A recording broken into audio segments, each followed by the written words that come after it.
Good morning. A little late on air this morning. Fiddling around with the technology again. We try hard to update everything, and when it's updated, it gets more complicated to use, and then it fiddles around and it thwarts you. But we get there, and remember that this is technology that's designed for the young, and you probably heard a truck swishing by there. And that's another of the of the council's cleaning trucks. They're huge, they're noisy, they're nasty, they're smelly. I suppose they have to be. But believe me, the noise pollution at 5 o'clock in the morning, 6 o'clock in the morning, is just unbelievable. I never realised until I started to come up here. Anyway, I'm just outside St Michael's Church this morning as a place to do our broadcast from. This is Mirador Television, broadcasting from Lewes in the UK, and I've come deliberately to the church this morning because this is St Michael's Church. Perhaps we can get a brief look at it. Let's have a look. Yeah, it's St Michael's Church in Lewes. It's the oldest church. It was the church of the castle, and it is the high church of the area, Anglo-Catholic, if you will. Tom Paine was married here. Nicholas Pelham, who fought off the French in the 1400s, is buried here. It's very historic, but it was also the favourite of my wife, and who unfortunately left this earth about 7 years ago now. Much missed, but I don't intend to get more than about the loss of my wife. I wanted to use her as an example of perhaps lest we forget, because we now here's another noisy one, the buses, although I must say that they're trying very hard to get those hybrid buses which switch off their engines when they stop, except this one doesn't. It's always a way that this is a good example. No, it's not. There it goes, chugging on its way to Brighton, taking the very early workers. The reason that I didn't want us to forget, we've had a lot of D-Day memorials this year. We have on a regular basis November the 11th, and the remembrance of all soldiers who died in every war that we've had since the 1914-18 war. And indeed, just the other day, we have a program coming up shortly with Tim Laker about the soldiers named on the War Memorial who actually went to the local grammar school, their old grammar school, Lewes. And a very moving ceremony it was. But we will have a reflection on that in the next couple of days. But for the moment, I wanted to say that over the weekend, and I'm going to Dieppe. Dieppe, to my mind, is a great place if you just want to lose a weekend. And since I go hammer and tongue at all sorts of activities, I felt that I wanted to lose a weekend. So I'm going to lose a weekend in Dieppe.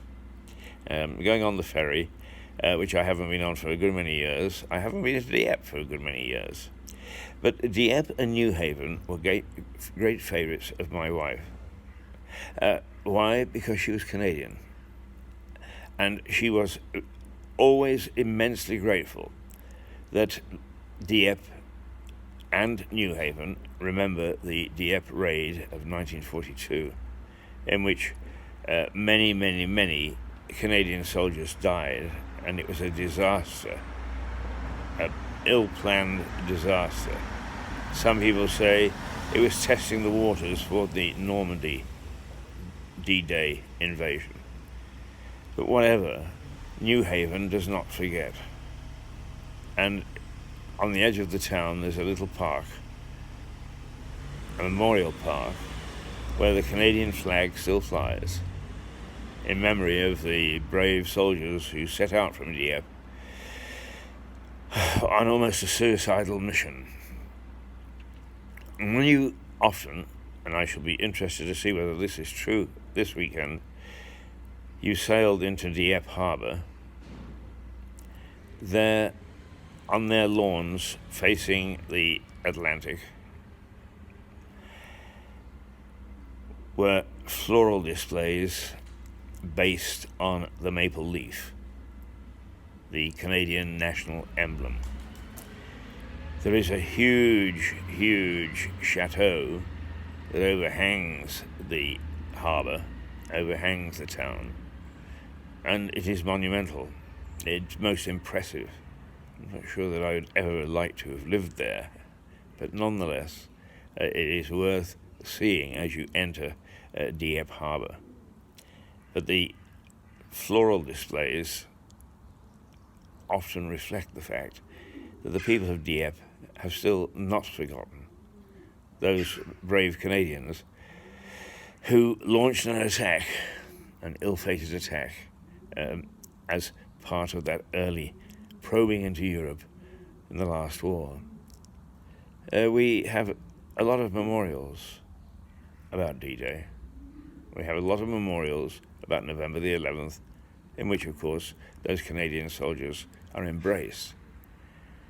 But we don't have too many major showings of the Dieppe raid. Why? Because it was a disaster? Perhaps. Because there were Canadians and perhaps not quite as close to us as the Brits that we lost? Perhaps. But we don't. And while I'm there, I'm going to celebrate the fact that Canadians lost their lives in large numbers, and many were taken prisoner. But that the people of New Haven do not forget, and the people of Dieppe do not forget. And when I'm going over that strip of water on Friday morning, I shall look at it so that I can try and see it through the eyes of those soldiers who had just come from a distant nation, Canada, which I know well. I've lived in Canada for 15 years. I enjoyed the people. I married a Canadian lady. I have a daughter born in Canada, even though she now lives in Northern Ireland. And all in all, I feel very deeply about that raid. I've done a couple of programs on it. I've done a couple of articles for Town and County magazine. I've done a couple of films, if you like, about that raid and about New Haven, which has a very, very colourful history, I may say. The first lifeboat ever, public lifeboat, was launched there over 200 years ago, after citizens tried to save a British man of war when it foundered at the base of the cliffs there. New Haven, although people think of it as not a terribly pretty town, at the moment it's not, seems to be a place that it cries out for rejuvenation. And the people who are moving there, and they are in flocks, are trying hard to make it into an attractive town, a town that everybody would want to go to, a town with a future, a town with a booming economy, and good luck to them. But for me, Dieppe was my wife's favourite. New Haven was my wife's favourite. And long may people remember the sacrifice that the Canadians made. A bit maudlin for... No, it's not maudlin at all. It's just once in a while time to reflect.